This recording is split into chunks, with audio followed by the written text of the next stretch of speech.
To talk about today was thinking about what to think about when looking at early stage projects or project ideas and how we think about that. And I'm Owen, and here we've got Zach, who works in grant making at Open Philanthropy, and Jonas, who used to run EA funds and is now working on empowering exceptionally talented high school students. And my idea was, I just want to get people on stage and have a conversation. I just think it's,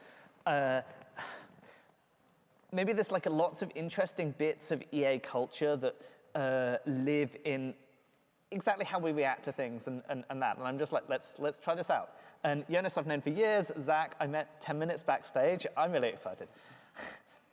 Yeah, I guess maybe like first question is, people often thinking about early stage projects and getting excited about things. Are there things that you tend to think are overrated or underrated? Like, what are your edgy takes? My take is like the most overrated types of projects are ones that are sort of like unspecific and opportunity driven. So it's sort of often this, in community building, it's often like EA for X or something. Like it's like, you already have like, you're already like part of some group, or you know, like you live in a particular country and it doesn't have an EA group yet. And you're like, oh, I'm gonna like set up an EA thing for this thing that I already have. And this often ends up being a bit of a solution in search of a problem. And ideally, I'd instead like to see more projects which are more driven by, by a particular problem. Like you've like gone into a particular area, you've tried to like find talented people for some project to work on, or you're like doing AI alignment research yourself, and you're like realizing that there's like some issue that you'd like to solve, like you're maybe you want to get better human data for your like alignment efforts, and then you're like, oh, maybe that should be a new project that we should set up. And these more like... Are you saying that like you'd like to see more of that at the margin, or like people should never do the first thing? Oh, more at the margin. I think like opportunity driven is sometimes Okay, good. great. So when should people do the opportunity driven stuff? I think like, I mean, sometimes the opportunities are just pretty good, like, and you should take them, yeah. Do you want to if you have access to some unique opportunity. I mean, I think that's right. Like, there's a marginal case here, and I think part of it is like, are you well situated to tackle that opportunity? If it's a project that's going to be tackled by an organization you're already a part of, is this a massive pivot from what you and others have already been doing, or is this something that like, in some ways, this is your moment, right? This is a moment of opportunity. And I think like, going back to Owen's question of overrated and underrated, part of what I feel like sometimes gets overrated is, you know, projects that seem like they have very high theoretical upside and impact, but aren't ones that you are passionate about or are a good fit for in terms of your skills. And I love in EA world that we are oftentimes driven by impact and trying to find something that is, you know, going to be high value and high upside. But sometimes it isn't just a question of like, I did a back of the envelope calculation on a piece of paper and like, hey, it looks like the numbers are pretty good. It's also a question of, am I the right person to operationalize that? And I think the underrated part of that is oftentimes those projects that are a uniquely good fit for your skill set, and trying to figure out, all right, how do I uniquely contribute to something tractable on one of these problems of importance? Yeah, great. So there's something interesting going on there with the, like, if we think of these examples of like, oh, maybe I should start a national group on something. Because you might think, well, if I'm the person who's into EA from this country, doesn't that give me like a special advantage in that? Why, like, when is that narrative right and when is that narrative going wrong? Yeah, I'm not entirely sure I fully understand the point myself, but it's like, I want to say something like, if you're really quite sure that you are actually solving a real problem, and that could either happen by like, you know, like you're actually working on this problem and then you notice something that's missing and you go and fix it, or maybe you're like, you're doing some back of the envelope calculation, or you're like, you just happen to be in the place where the solution to the problem lies, but you like do a lot of careful due diligence on the problem, then I think it could be like a good idea. I think like things like national groups, and I think this also used to be a problem with student groups for a long time, tend to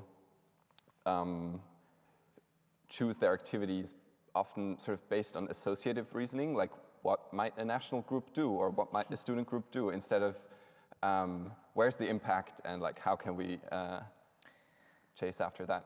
Yeah, I guess I'm now imagining a story, and I can kind of tell it, and then you can tell me if this is like what you mean or not, where it's maybe people end up going and thinking, oh, I'll do something like a national group because they have something like that associative reasoning of like, well, I'm in the person, I can see that there's some kind of connection there, and it's like easier to get that than to get a deep understanding of all of the deep problems or issues in the world that we ultimately need people to grapple with, but that there's something like, well, the good version of this would have a national group run by people who have a very deep understanding of some things upstream that they're trying to connect to, and so maybe you'd like people to go deeper on that first, and then sometimes be like, oh, now's the time to do a national group, I know how it's going to work.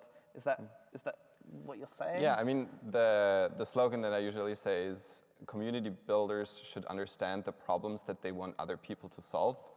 Right.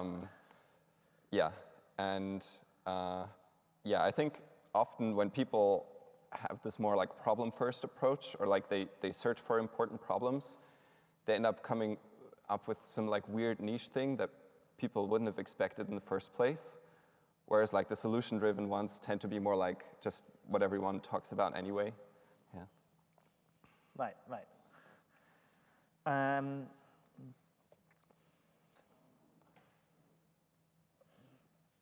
I guess, so to the extent that like you'd be giving advice to people thinking about early stage projects, I mean, thinking about founding early stage projects, what are the implications there? Yeah, I mean, one of the things that perhaps feels cliche in effective altruism world, but is the impact side of things. And I think that is, again, not just making sure that you have a big problem that you're excited about, but to the point about community building as an example, like what is your theory of change to be able to get to that impact, and having a clear narrative of how you can actually make a tractable difference on that problem. And I don't think, that's not saying don't be ambitious or shoot for something small, but it is saying like have an ambitious hypothesis you want to test. Know exactly like what is the ways in which your activities are not impact in and of themselves, right? What are the ways in which the activities you're going to do are going to be able to connect to an impact at the end? And part of what I'm evaluating a grant opportunity is I want to be able to see that sort of logic chain and be able to know how you're going to get there. I think another part of that is that upfront part of making sure not only are like the activities right and the impact right, but you're the right person to be able to do that. Or alternatively, that you have enough self-awareness to know that you aren't 100% of the right person to be able to do that. And that's okay, right? Some problems require a lot of different stakeholders to do that. I think of a recent grant I saw that was done by somebody who has a very impressive technical academic background, and it was a technical project, but it was also a technical project that literally involved probably a couple hundred stakeholders, I think, and like there was this massive operational challenge there, and we were talking to him and being like, okay, like what's your track record with things like that? And it was a little bit like, I haven't really done anything on that scale or operational before. And part of what came out of that process is, okay, maybe he actually needs to hire either a project manager or a co-founder or somebody to partner with on these sorts of things, right? And that's okay. I don't think somebody has to be 100% of the person to be able to accomplish everything, but I think that you need the self-awareness to know what you are well-suited to do and what not well-suited to do in order to then be able to build a team, to outsource some parts of this, to find others to co-found or partner with, I think to be able to achieve the kind of impact that you are hoping for. Yeah, I mean, that makes lots of sense to me. Maybe the hard bit is if you're, like having a clear theory of impact, fantastic. But working out what to do and what's actually going to be helpful, super hard. What if you're like, well, I want to do something, and you try to get your theories of impact, and you're just like, nah, this is kind of bullshit, and you have that reaction to everything you're coming up with. What are you supposed to do then? Because I just think that's like a really easy mode to be in. So I really appreciate it, like when evaluating funding applications for the Long-Term Future Fund and Infrastructure Fund. I really appreciate it when people actually flag that uncertainty, when they're like, oh, here's like my theory of change, but actually I'm really unclear on step 3, like whether that'll actually work, or like right. I'm pretty unsure whether the entire thing even holds up, or if there's like a different story that I should be telling instead. And I think that often kind of implicitly signals that the person who is like setting up this project is open to changing their mind and like can maybe be honest with themselves when something is not working, or maybe when something isn't as important as expected. And I think that's really hard, and yeah, also something that I've personally struggled with in the past. Like kept going with projects that maybe were like, where it was like kind of clear on the horizon that they weren't succeeding. Yeah. Yeah, it seems like there's multiple different things which are good about that. Like it's good for people to be honest with themselves. It's good for people to try and have both kind of self-awareness and situational awareness about what the strong and the weak points of the project are. It's also really nice culturally to have something where it's encouraged in grant applications to just be upfront about this. I mean, this is so different from kind of like academic grant applications, where the game that everyone's supposed to play is you kind of tell the most plausible story about how your work is going to be groundbreaking and change the world, and there's no way it can fail. And I think it's better. I think like EA is better because of that encouragement to do this and people being rewarded when they're in that. It's still like some puzzly bit for me of, but how do people get started with this? You know, how do you like when you're in the middle of a project, of course, like look for the flaws. But how do you find something and think, oh, this is the thing to go for? I understand how it's supposed to work. Yeah, I feel like it's pretty hard. I feel like you just keep churning through ideas or something, and until you find one, and maybe it takes quite a long time. I guess like, I mean, there are also, yeah, I mean, list of project ideas, yeah. like the Future Fund project list, and you can like look at those and be like, which ones might I do well at, and that sort of thing. What was your personal process for this? Like over the last year, you did a bit of reevaluation of what you wanted to work on. Yeah, it was a combination of talking to lots of people to get their advice, and kind of trying to think for myself in the abstract, what are the biggest bottlenecks for the community? What are actually the important problems that we're trying to solve? So yeah, I noticed maybe like I have a personal comparative advantage for like talent outreach type projects because I'm quite familiar with the EA community.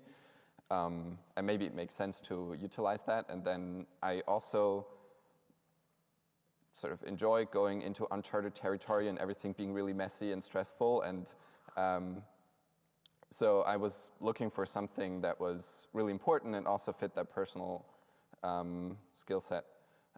Yeah, and that's how I, in the end, ended up with like trying to like empower high schoolers.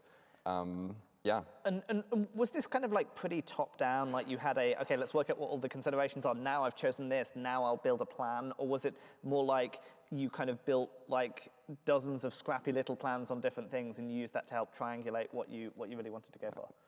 A combination of both, I would say. It was like, in the abstract, what are the most important things? And then like, what are some concrete ideas that I could work on? Yeah.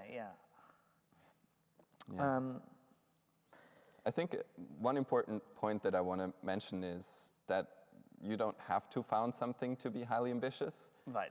I think often if you feel like you're at this position that Owen mentioned, where you're maybe like, you've looked into a bunch of things, but you're not really sure whether any of them are really good, one of the best things to do is to join an early stage organization. And at this point, many EA organizations are still pretty early stage.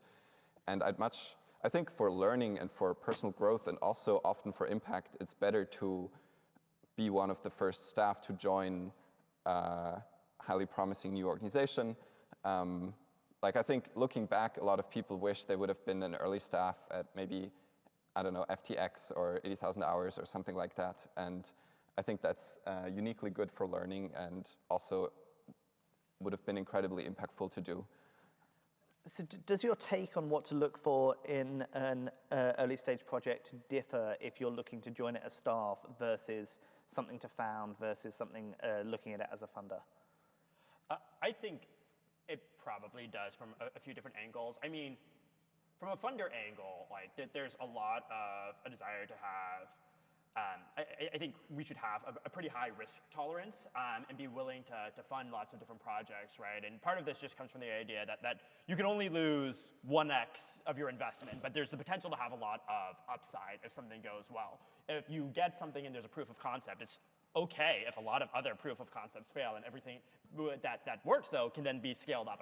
I think I did a grant once where I had a prediction. I was like, I think there's a 3% chance of success for this grant, but if it works, it would be fantastic, and it could end up scaling up. I think that on the flip side, I'm going to group founders and employees together because I think, to the earlier point, like you don't have to. It's okay. Not everybody needs to be a founder of an organization. I think part of what you should be thinking about is, are your skill sets or your interests well oriented towards that? I think another thing to be thinking about is what is your sort of timeline for impact on these things? And I do think that there is a little bit of a nudge I would like to give the EA community right now, where I think some people, particularly who are extremely early in their careers, are trying a little bit too hard, in my mind, to optimize for impact now, when I think that doing a little bit of skill building, perhaps joining a early stage organization where they would get to see what it's like to scale things up and get to learn from a great manager or mentor, that could be a way for them to then be even more effective when they go and found their own thing later on down the road. I realize there are many caveats to that. It depends, again, on like being somewhat opportunistic. Also, if you have very short AI timelines, for example, you might have a different take on that. But I do think it's worth thinking about, right? Like what is your lifetime, so to speak, of impact, as opposed to just being what is your impact in this next year or in this next role? Totally. And yeah, it makes sense. There's like lots of reasons to group founders and employees, but like there's probably some reasons that they come apart. Like maybe if you're the founder, you'll have to be more grappling with the theory of change than people joining as employees sometimes are, and maybe there's something about a learning that you're alluding to. I don't know, how big of a deal do you think this is? Is it actually pretty small? My main difference that comes to mind is like if you're joining as an early employee, you also really want to evaluate the founders. You really want to think about whether they can actually execute on the mission that they've set out to do. And I think like as a funder, I think like early staff should not take the sign that something was funded by one of the major EA funders as a too strong of a sign of endorsement. I think like if I look at the things that, the Long-Term Future Fund and the Infrastructure Fund have funded, then there are like some projects that I'm very excited about, but also many that I'm not so excited about. And I would have like a higher bar for joining an organization as a staff than for funding them. And I think, so if you're like an early staff, maybe really try to figure out, is this going to be an excellent organization? Does it have a lot of potential? I think that's. Do you want to tell people a bit about the things that you're not excited about? I think it's hard to do that sort of discussion on stage. I mean, I think I mentioned some things regarding like just if it's sort of EA4X and there's no sort of deeper rooted connection to an actual problem, then I'm more skeptical. It can still make sense in some cases. And so, I mean, totally makes sense that you want to kind of not defect on the people who are approaching you as funders by airing their dirty laundry on stage here. But I'm kind of interested in getting into this, like, okay, but why would you fund things if you're not excited about them? I mean, is it just this, there's like a 3% chance they're great? I think something like that, yeah. I mean, I've certainly in the past, I do recall a bunch of funding decisions where I was like, oh, I'm really unexcited about this. I don't think we should fund it. And then it became really big and successful. Like Rome Research was an example of that. And I don't think it's a straightforward, clear-cut case that it actually had a very positive impact on the world, but it certainly was the case that I underestimated some of the qualities of that project. And so I'm a bit cautious. I'm like, yeah, maybe it's just worth it to place a lot of bets on a lot of things and make sure, yeah, I think false negatives hurt much more than false positives. Right, and there's something about a question of maybe it's important that someone has a vision for the thing, but it's not important that you as a funder have it. Is it more important that you have you get the vision if you're joining as an employee? I think, I don't know, I would actually maybe push on that a little bit. Like, I think as a funder, it's actually really important for me to understand what the vision is there. Now, do I have to be 100% convinced or as convinced as the founder or as the people who are leading the company? No, I don't think that is the standard I want to hold to. But again, it's like, I need this hypothesis. And it's okay for me to be testing a hypothesis there and maybe even think the hypothesis is more likely than not to fail, but I do need something where I'm like, okay, this would be big if true. It might not be, but that's important. I do think that there is a level of buy-in that you probably want as an employee, again, just realizing that like, I think people matter. I think people matter even more when it's a very small company. If you're, a sole founder, you're 100% of the company. If you're, person number 4 joining it, you're 25%, right? You're a huge outsized amount. And if you're excited enough to burn the midnight oil and to pivot a bunch of times and to have the grit to see things through when there are going to inevitably be problems, like you're going to be much more successful in that role than if it's just, something where you're like, yeah, like it's a job, right? I do think one other potential, nudge I would give there is, again, the idea that perhaps funders and employees should be looking for different things. And a really basic example of this for me is like, I care a lot about who my manager is. And I tell other people when they're going and looking jobs, like, I think a really important and sometimes underrated piece of career advice is like, who is your manager? And totally. I know I funded many people who I think are brilliant and are visionaries and also are probably not the world's greatest coach and are not necessarily, I would probably have different advice for somebody if they came to me and said, hey, should I fund person X or organization X versus, hey, should I go work for person or organization X? How do you think we should, like, as a community, we're supposed to navigate this? Of like, you've got these great people and they've got visionary ideas and they're going to be terrible managers. I mean, I think a couple of things. One, I think it's worth, again, people being self-aware. And one of the things that I've seen in talking to some people is like, I actually think, again, there's like a certain strength in EA about like epistemic honesty and people being transparent about things. I think a lot of the time what happens is just people who are excited about doing like object level work, particularly people, I see it oftentimes with people who come from more academic backgrounds, research backgrounds, like doing analytical problems. Oftentimes, part of the reason why some of them aren't excellent managers is because they don't want to be. They actually want to spend their time on the object level work as opposed to managing a bunch of people, and that's okay. But that just means maybe, again, you should go partner with somebody, hire somebody. You don't need to have 100% of the skills to make an organization work well, but you do want to have the self-awareness to build a team around that in order to make it successful. I mean, I also agree that who you work with is like often should be a massive component of the career decisions people are making. I haven't thought much about what this means for when people should be sole founders. Like, there's some kind of perspective of, oh, it sounds bad, you don't get to work with anyone. Do you have a take? Like, is that right, or when is that wrong? I mean, I think it's a little bit of, do you feel you're well situated to this problem? If you feel like, actually being a sole founder would be exciting to you, that's fantastic. I still think that there are, regardless of whether you're a sole founder or not, finding good feedback loops and ways to learn feels important. And there are a variety of different mechanisms for that, right? Like, in my job before Open Philanthropy, I worked at a startup. I did a lot of product work, and a lot of the feedback I got was actually from my customers, and just being like, okay, I want to get user feedback here, even if I'm not getting tons of feedback from a manager.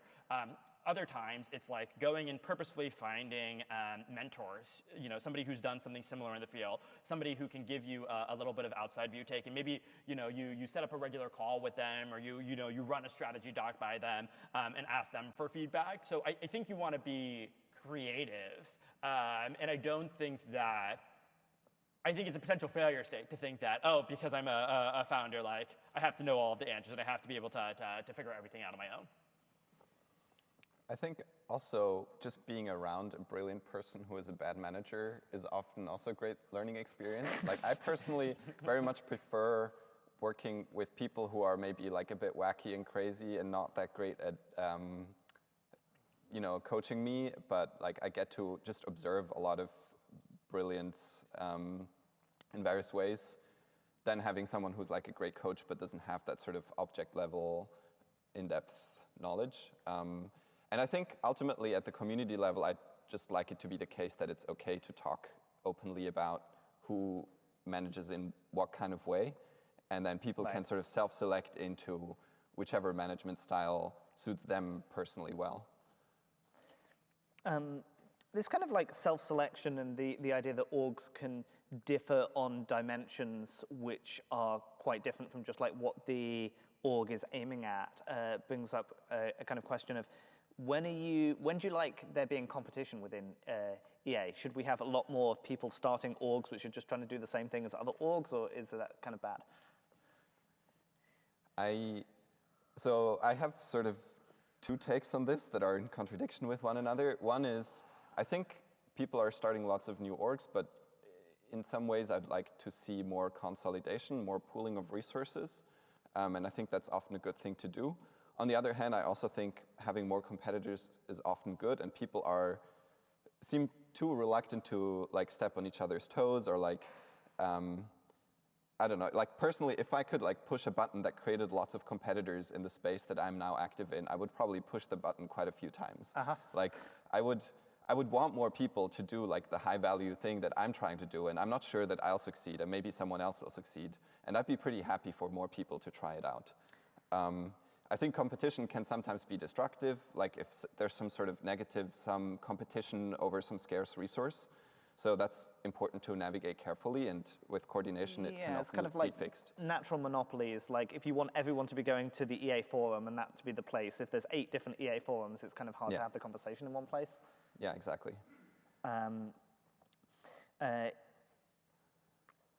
Yeah, that makes sense about like wanting competitors, partly because you might hope, oh, some of these might just do a better jobs than us, and that would be good, but also presumably because you're like, well, they can innovate, and then we can go and copy the good features and be like, well, we sucked at this thing, let's stop doing that, and it's like easier to spot that if that's going on. Yeah, exactly. I mean, do you think at the margin we should have more or less of that? I think probably more competition would be good. Yeah.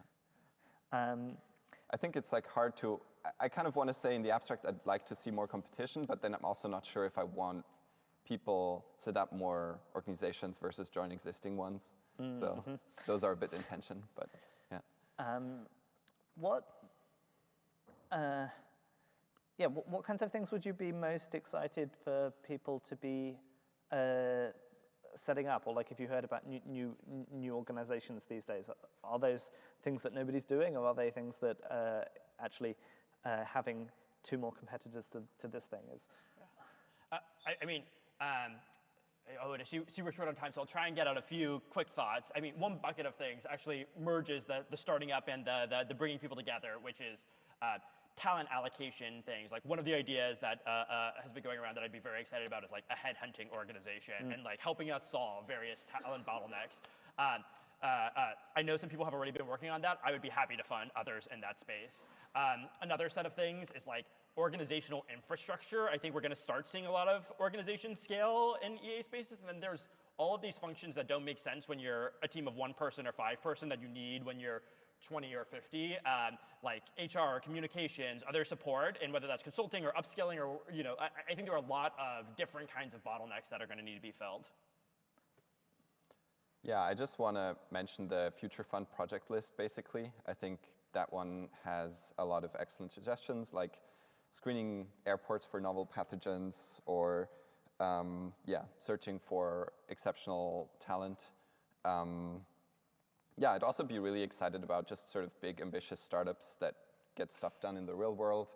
Wave, like a mobile money startup in sub-Saharan Africa, is a great example of that. Something which I think is pretty interesting about the Future Fund project list is that the ideas are like, they're pretty short and not that specified. Do you think that's kind of like a feature, because it means that if someone's going to do this, they really have to develop their own detail and vision for something in that area?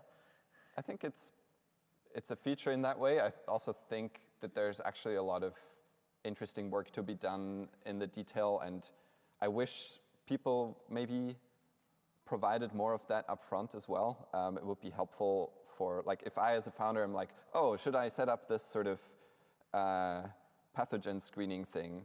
I might want to know, has someone already looked a bit into the details? Right. And what do I need to know to be able to do this myself? Right, and that's where connecting to people and talking to advisors is going to be an important part of trying to surface that information. I think we're just about at time, but I've loved talking to you guys. Thank you. Thanks everyone for listening.